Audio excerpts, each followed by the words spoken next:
Olá, bom dia, tudo bem com vocês? Estamos juntos novamente para mais um estudo da Palavra de Deus, que é o Maná da Esperança. Convido vocês aí a tomarem posse da Bíblia de vocês para juntos estudarmos a Palavra do Senhor. Antes de nós começarmos aqui o estudo propriamente dito da Palavra do Senhor, alguns dias atrás, queridos amigos, eu recebi algumas mensagens de algumas pessoas dizendo assim para mim: querido, você está fazendo as mensagens muito longas demais, alguns minutos muito longos, e nós não estamos tendo tempo. Eu, principalmente, não estou tendo tempo para ouvir. Eu não consigo ouvir mensagens tão longas assim. E eu gostaria de ouvir mensagens mais curtas. Deixa eu falar uma coisa para vocês, queridos amigos.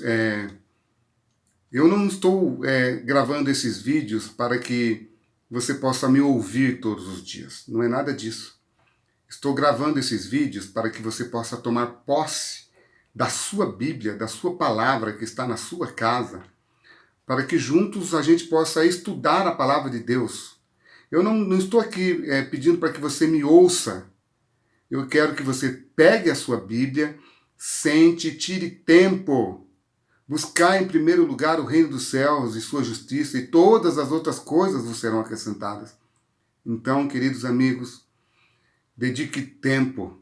Dedique tempo para sentar, abrir a tua Bíblia aí na tua casa, para juntos nós estudarmos. Este é o meu intuito, esta é a minha vontade, esse é o meu desejo quando eu comecei a gravar esses vídeos. O meu desejo não era gravar mensagens para que você possa ouvir. Não, não é isso. O meu maior desejo é que você pegue a sua Bíblia, tome posse dela e juntos nós vamos meditar em cada palavra, em cada texto bíblico. E aí, queridos, às vezes vai demorar um tempo a mais. Então, entenda, queridos amigos, nós estamos todos os dias, já faz alguns dias, já faz um tempo que nós estamos estudando a palavra de Deus, mas é para nós meditarmos nessa palavra o dia todo. Queridos, esse salmo que nós vamos ler hoje é o Salmo 78. É um salmo longo, um salmo que tem aqui 72 versos. Não vou ler eles todos. Mas esse salmo mexeu bastante comigo. Falou muito ao meu coração. Porque é uma recordação que o salmista faz aqui de todas as épocas do povo de Deus.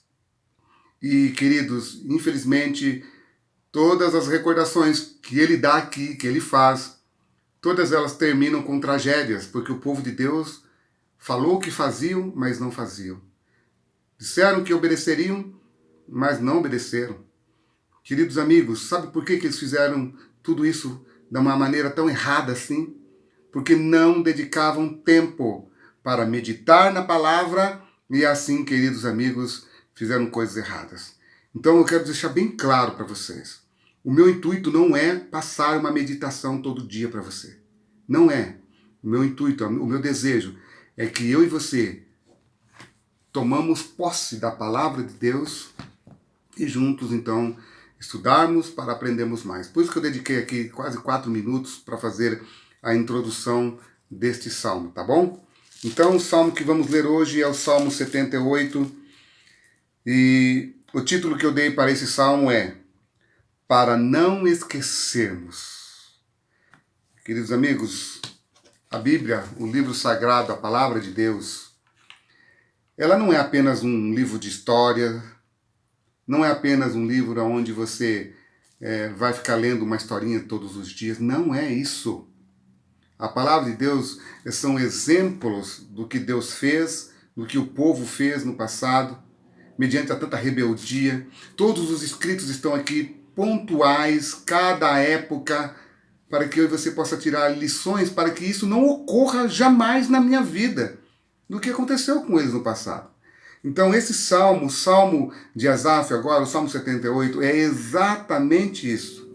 É como se o cristão, o leitor desse salmo, soubesse que aquilo que aconteceu no passado não pode se repetir hoje no presente. Na verdade, queridos, Asaf sabe que, na realidade, a história ela vai se repetindo o tempo todo. As coisas vão se repetindo. E elas não podem se repetir na vida daquele que hoje vive nesta época. Não pode se repetir os mesmos feitos do passado, queridos. Precisamos ser diferentes. Precisamos, queridos, ter uma vida de comunhão, de obediência à palavra de Deus, para que as coisas do passado não se repitam. Então, queridos, a palavra de Deus, ela é um espelho que vai refletir uma vida nova para cada cristão que medita na palavra de Deus. Ela não pode refletir em mim aquilo que aconteceu no passado. Tem que ser diferente hoje. Então, quero ler com vocês o Salmo 78, apenas alguns versos. Eu aqui separei eles aqui em algumas coisas, algumas etapas, mas eu quero ler somente algumas coisas, tá bom? Salmo 78, para não esquecermos. Esse salmo visa dar a consciência, ou mexer com a nossa consciência, para que aquilo que deu errado no passado não se repita. E sabe como é que isso vai acontecer? Meu povo, escute a minha lei, verso 1.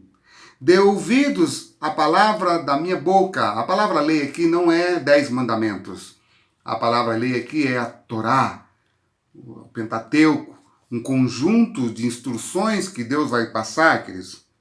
Então, e ele vai mostrar como ele vai fazer. Abrirei os meus lábios para proferir parábolas e publicarei enigmas dos tempos antigos. Queridos, a palavra parábolas aqui é mashal, que significa comparação, símile. É exatamente o nome que aparece no livro de Provérbios. O nome provérbio significa mashal.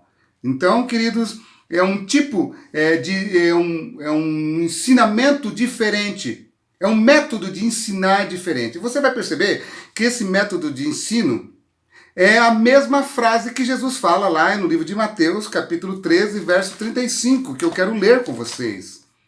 Mateus, capítulo 13, verso 35. Jesus usa exatamente o Salmo 78 para falar disso. Olha que interessante. Verso 34, quero ler com vocês. Jesus disse todas essas coisas às multidões por parábolas, e sem parábolas nada lhes dizia. Isto aconteceu para que se cumprisse o que foi dito por intermédio do profeta. Abrirei minha boca em parábolas, publicarei coisas ocultas desde a criação do mundo. Ou seja, sabe o que ele está dizendo para mim e para você, queridos amigos?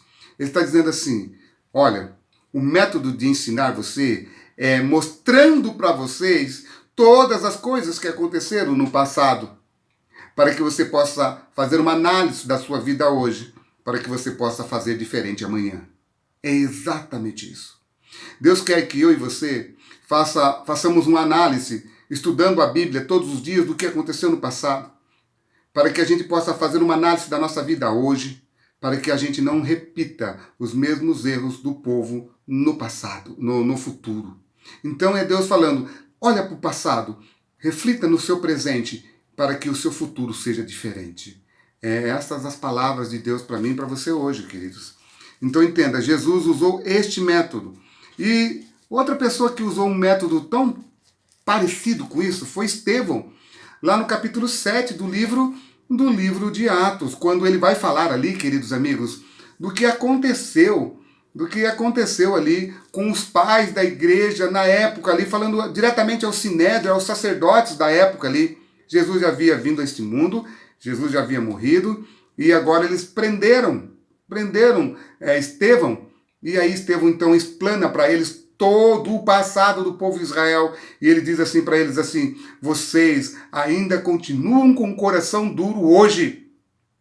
Jesus já veio a este mundo, o Cordeiro de Deus já veio e morreu neste mundo, e vocês não o aceitaram. Queridos amigos, será que isso vai acontecer conosco? Mas olha agora que interessante o verso 4 que eu quero ler com vocês. Verso 3, desculpa. O que ouvimos e aprendemos, o que os nossos pais nos contaram, não os encobrimos a seus filhos. Contaremos à geração vindoura, os louvores do Senhor e o seu poder, e as maravilhas que ele fez. Aí ele vai contar tudo que Deus fez. Então observe, essa expressão ela vai aparecer no livro de Deuteronômio, capítulo 6, no verso 6 ao verso 9, que diz lá algo muito interessante. Diz lá, olha, todas essas palavras que hoje eu vos falo, falem aos seus filhos, escreva nos batentes da porta, escreva, coloque, eles tinham um método ali de colocar uma caixinha na testa ali com o Shema, ouve, ó Israel, o Senhor nosso Deus é o único Deus. Amarás o Senhor teu Deus de todo o teu coração, de toda a tua alma, de toda a tua força. Esses ensinamentos vocês vão ensinar os teus filhos, deitado, levantado, escrevendo nos batentes da porta. Eles fizeram isto. Mas por que os filhos, então, não seguiram esses ensinamentos? Unicamente por uma única coisa, queridos. Quero ler com vocês o livro de Oséias. Olha que interessante, o livro de Oséias. A Bíblia vai dizer aqui algo muito interessante. Oséias, capítulo 8. Olha só o que diz a palavra de Deus aqui no livro de Oséias. Oséias, capítulo 4, desculpa. Oséias, capítulo 4, versículo 6. Olha que interessante. O meu povo está sendo destruído, pois lhe falta o conhecimento. Pelo fato de vocês, sacerdotes, rejeitarem o conhecimento, também eu os rejeitarei, para que não sejam mais sacerdotes diante de mim. Visto que vocês esqueceram da lei do seu Deus, também eu me esquecerei dos seus filhos. Sabe o que aconteceu, queridos? Os líderes da igreja da época não deram bom exemplo. Os líderes da igreja da época rejeitaram a sabedoria de Deus, rejeitaram o conhecimento do Deus vivo.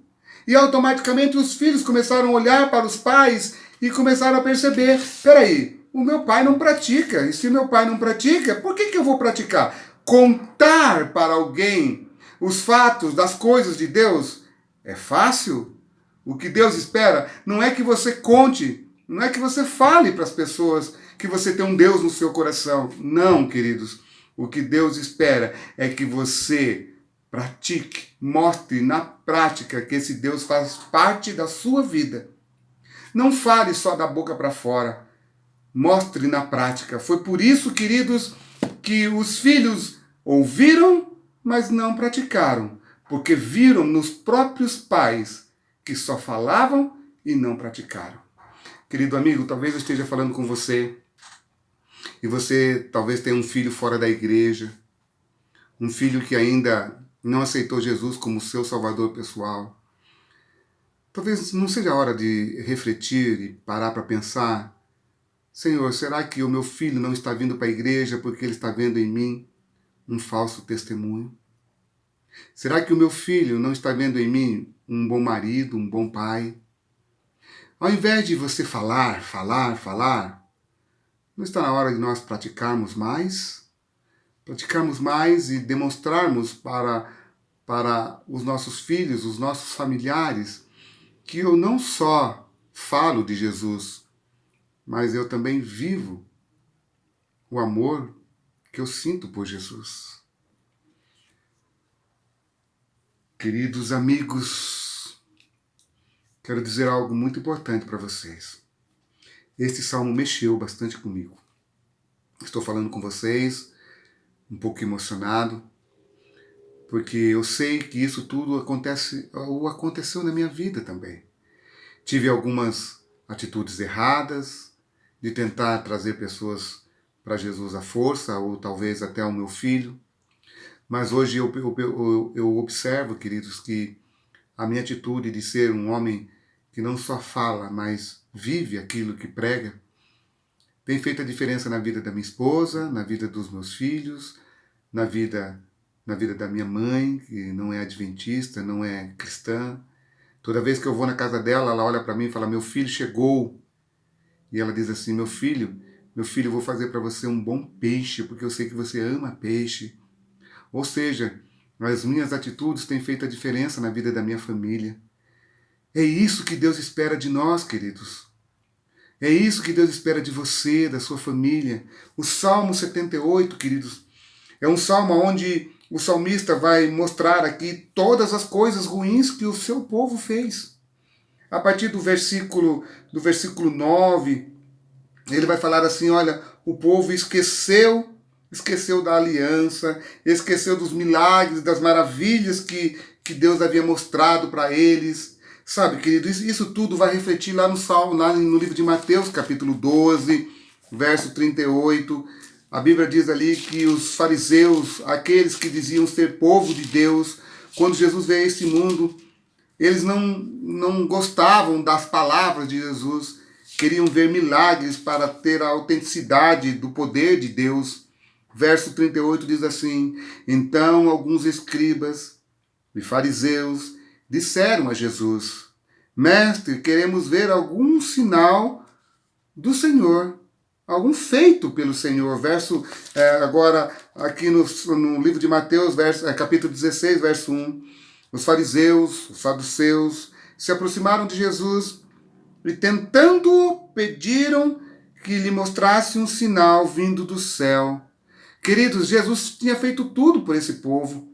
Jesus já tinha feito o mar se abrir, Jesus tirou eles do deserto, do Egito, caminhou com eles no deserto, queridos, fez maravilhas, milagres incontáveis para esse povo. E quando ele vem a este mundo, eles não aceitam Jesus se ele não fizer milagres para comprovar quem ele é. Queridos, talvez você hoje esteja querendo um milagre de Deus para comprovar a veracidade da palavra. Deus não vai fazer esse milagre. Deus espera que eu e você o aceite por tudo que ele já fez e por tudo que ele ainda fará por mim e por você. Ele já fez, queridos.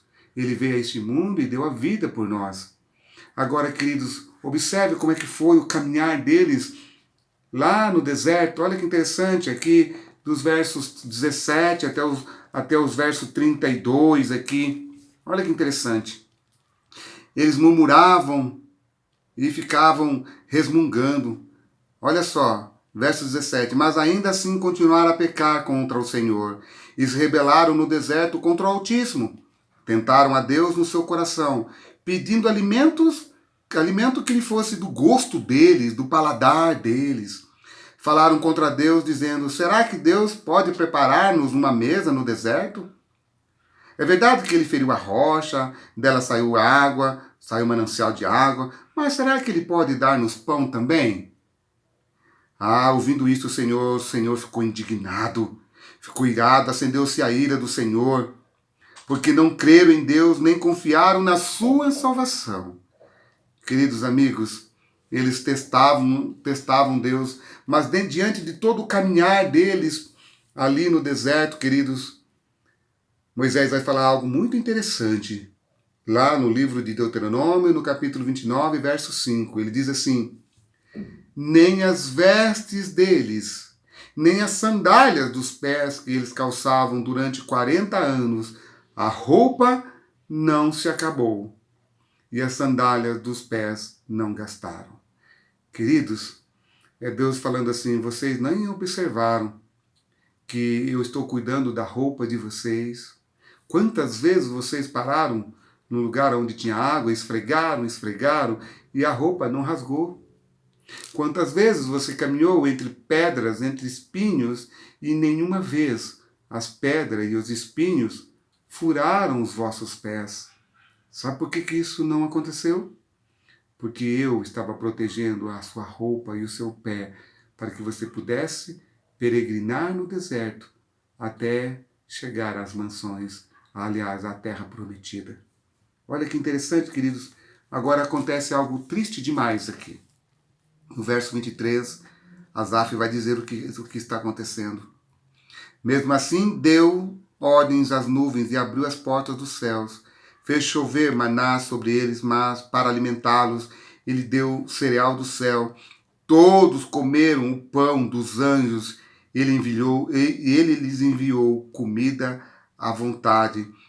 Queridos, Deus fez para eles, queridos, cair pão do céu. Eles duvidaram do poder de Deus. Começaram a falar: será que Deus pode? Será que Deus pode? Deixa eu falar uma coisa para você, querido amigo que está me ouvindo hoje. Sabe, queridos, quantas vezes a gente olha para uma pessoa e fala assim para ela assim: olha, sabe, você não pode se batizar. Você não pode entregar a vida para Jesus. Sabe por quê? Você ainda não está preparado. Você tem defeitos, você faz isso, você faz aquilo. Nós apontamos o dedo para a pessoa. Sabe, queridos, quando nós fazemos isso, nós estamos dizendo que Deus não tem poder para transformar o ser humano. É isso mesmo que você está me ouvindo. Nunca mais fale para uma pessoa que ela não tem capacidade, que ela não pode se batizar. Porque quando uma pessoa pede o batismo, ela não pede por si só, querido amigo. Ela pede porque o Espírito Santo está comovendo o coração dela. Então não apague você a presença do Espírito na vida daquela pessoa. Quando uma pessoa pedir o batismo, querendo entregar a vida para Jesus, quando você fizer um apelo para ela, olha, você precisa entregar a vida para Jesus, e ela aceitar, ela só aceita, queridos, não é porque você está pedindo para ela ser batizada. Ela aceita porque o Espírito é que está usando as suas falas, o seu falar, para que ela possa tomar a decisão. Então nunca seja você um agente do diabo falando para ela que ela não pode. Quando você faz isso, sabe o que está acontecendo? Você está limitando o poder de Deus.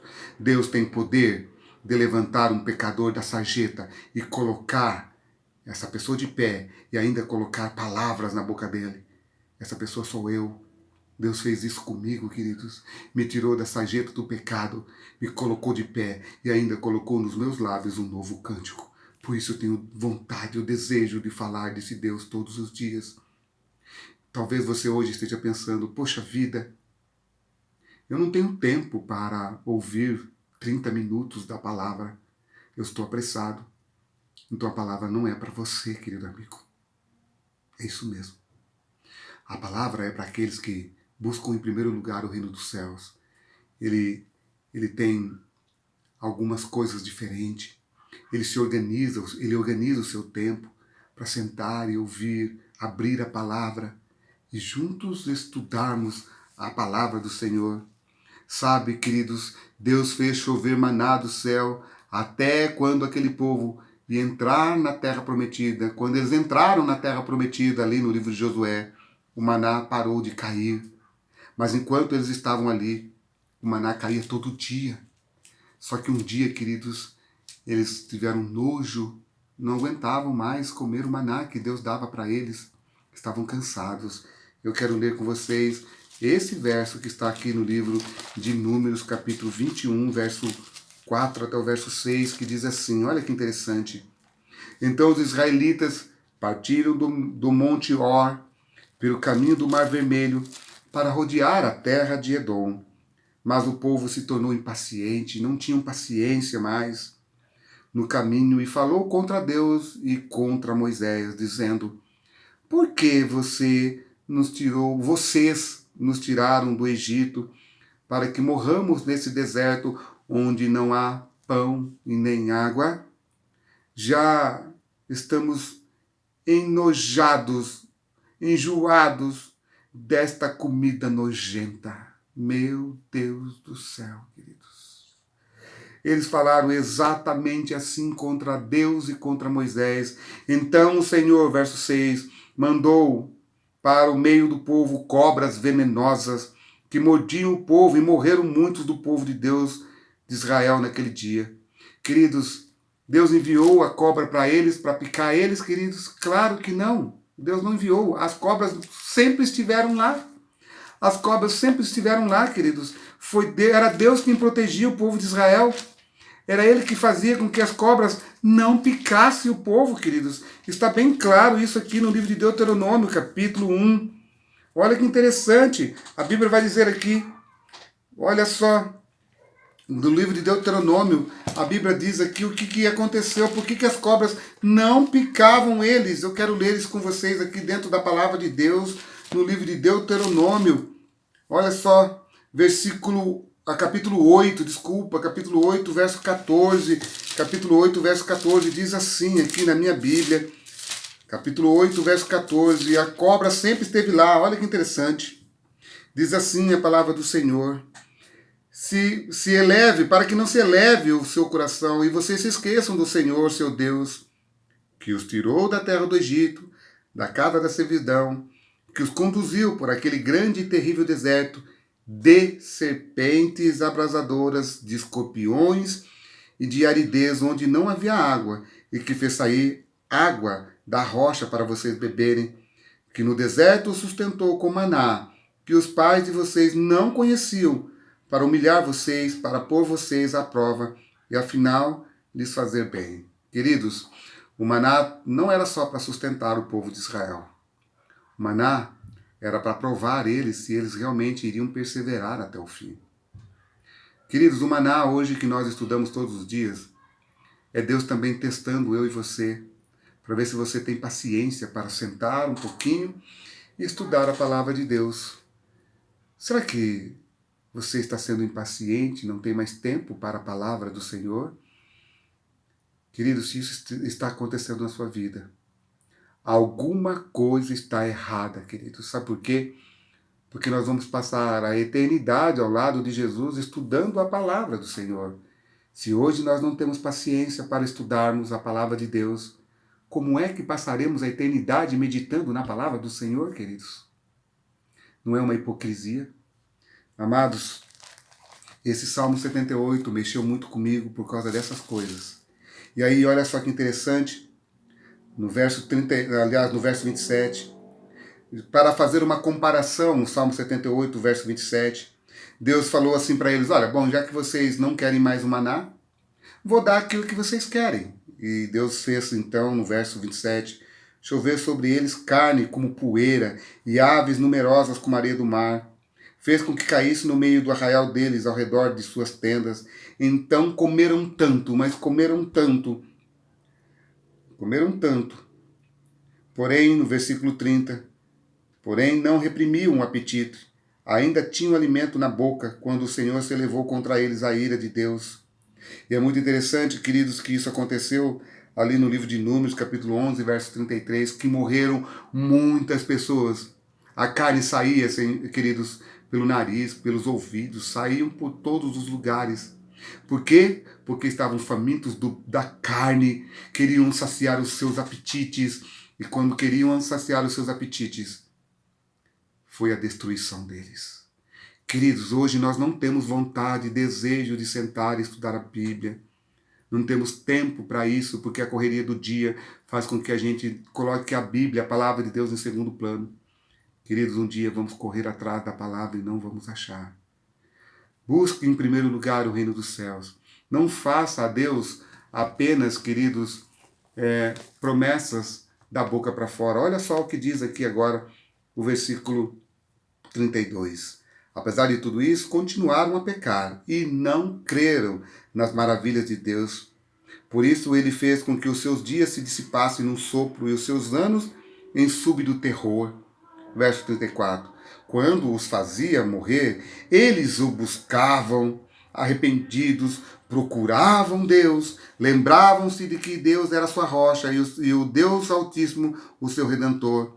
Lisonjeavam Deus, falavam que Deus era o seu Deus, porém, de boca e com a língua, eles mentiam. Ah, queridos amigos, não fale que você ama a Deus e não tem paciência para estudar a palavra de Deus. Não faz isso. Pelo amor de qualquer coisa, não corramos o mesmo risco que eles correram ou que eles fizeram no passado, queridos amigos. Por favor, não vamos fazer isso. Mateus 24, capítulo 13, diz algo muito interessante ali que eu quero ler para vocês. Olha só que interessante. Não adianta nós falarmos, tem que haver uma perseverança, queridos. Olha só que interessante. Diz assim a palavra de Deus. Aquele, porém, que permanecer firme, perseverar até o fim, este é que será salvo. Perseverar é praticar, não é falar. É não somente ser batizado, é viver o dia a dia ao lado de Jesus. Por isso, o maná da esperança vem, queridos, para complementar tudo aquilo que falta em nós.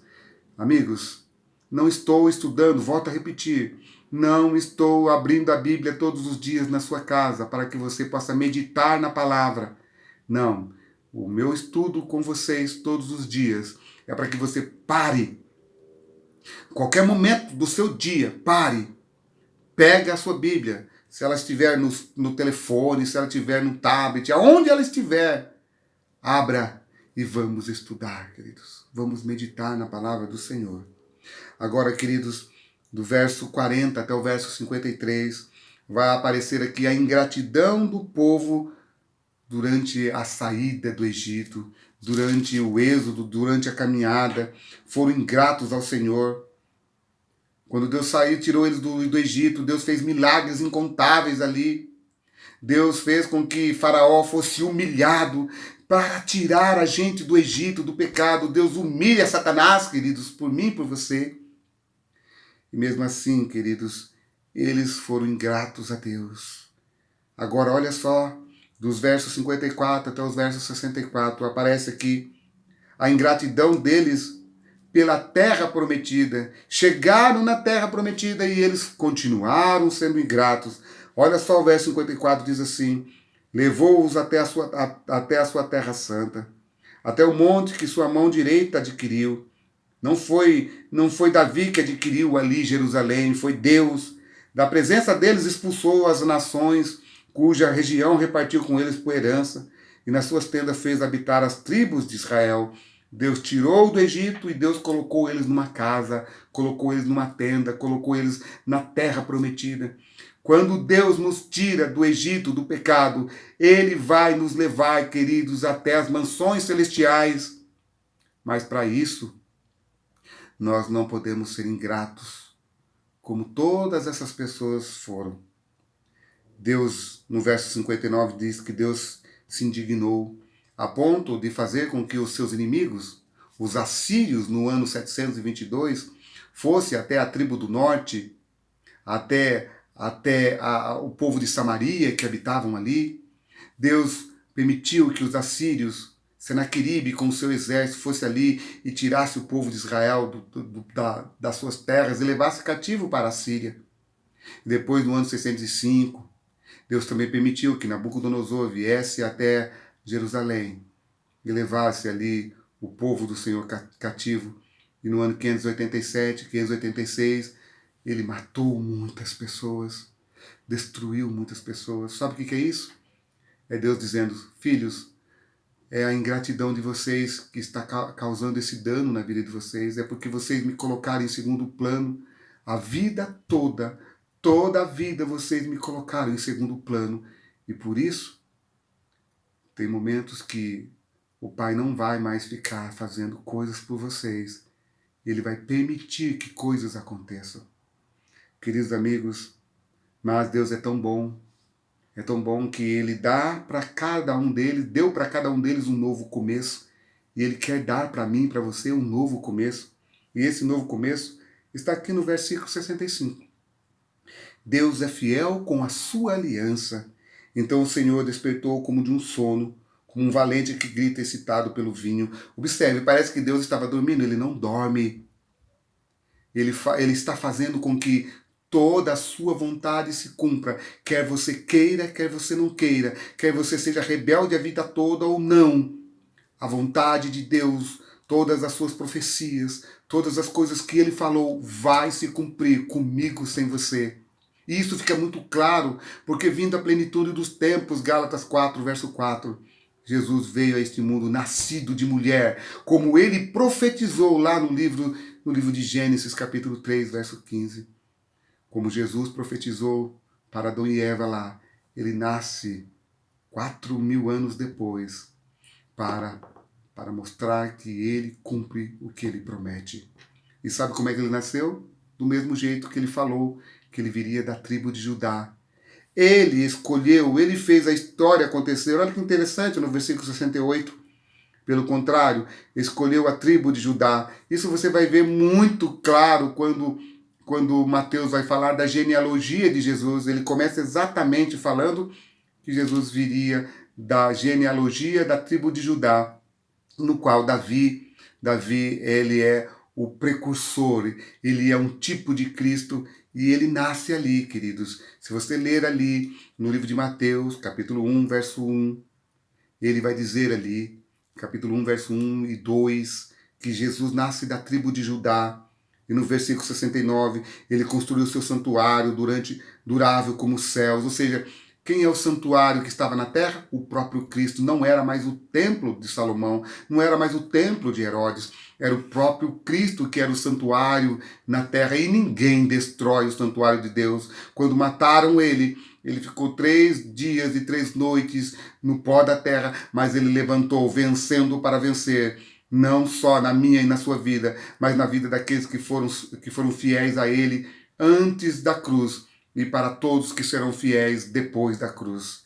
Ele nasceu e ele viveu, ele morreu e ele ressuscitou por mim e por você. Agora, a partir dos versículos 70, ele ainda diz assim: também escolheu o seu servo Davi. Ele nasceu da tribo de Judá e também nasceu para herdar o trono do rei Davi, porque Jesus, ele é o primogênito e ele é o único que vai sentar no trono para sempre. Agora, queridos, acontece algo muito interessante. Também escolheu o seu servo Davi e o tirou do aprisco das ovelhas, do cuidado das ovelhas e suas crias, para ser o pastor de Jacó, seu povo, e de Israel, sua herança. E ele os apresentou, segundo a integridade do seu coração, e os dirigiu com sábias mãos. Queridos amigos, esse salmo, ele não tem aqui um final. Parece que Asaf, ele não coloca aqui um final para dizer para mim, para você, e aí? Você vai deixar que a história também se repita na sua vida? A ponto dos seus filhos não serem tementes a Deus porque você não é? Não adianta você pedir para que as pessoas, para que seus filhos sejam diferentes, se você não é um bom exemplo para o seu filho. A história do povo de Israel aqui, contada por Asaf, parece que não teve um final. É como se Asaf estivesse falando para mim, para você, coloca você um final nessa história que eu acabei de contar. Como que você vai colocar? Porque lá no livro de Romanos, no capítulo 9, a Bíblia diz que todos nós, quero ler isso com vocês, é o último verso que eu quero ler hoje com vocês, Romanos capítulo 9. Olha que fantástico o que Paulo vai dizer aqui, que todos nós que quando aceitamos Jesus como nosso Salvador, olha só que interessante, nós fomos enxertados, ele diz, nós fazemos parte, capítulo 11, verso 5, ele diz assim, olha só, assim pois também agora, no tempo de hoje, sobrevive um remanescente segundo a eleição da graça, verso 17, se porém algum do ramo forem quebrados, tu sendo oliveira brava, fosse enxertado, olha só, nós somos enxertados a esse povo chamado povo de Deus, o povo que saiu das mãos de Abraão, nós somos enxertados, nós não temos puro sangue do povo israelita, mas se eu e você hoje aceitar Jesus como nosso Salvador, a história pode ser diferente da história que foi com eles, queridos. Deixe Deus hoje colocar um fim na nossa história do jeito correto. Como? Permita que hoje Ele habite na sua vida, para que você não só fale, mas que você pratique, para que quando Ele voltar nas nuvens dos céus, eu e você possamos morar com Ele para sempre. Queridos, hoje a mensagem não foi curtinha como dos outros dias, mas por favor, espero que você tenha ouvido a voz de Deus falando ao seu coração e que o final da minha e da sua história seja um dia morando com Cristo nas mansões celestiais, não só eu e você, mas toda a nossa família. É essa a minha oração nesse momento e eu quero orar com você. Querido bom Deus, Pai eterno, que salmo maravilhoso, triste, mas ele não precisa se repetir na nossa vida. Abençoe todas as pessoas que estão acompanhando essas meditações, essas leituras da palavra todos os dias, e que a tua palavra possa fazer efeito na vida delas como tem feito na minha. Em nome de Jesus, eu entrego todas essas pessoas. Amém.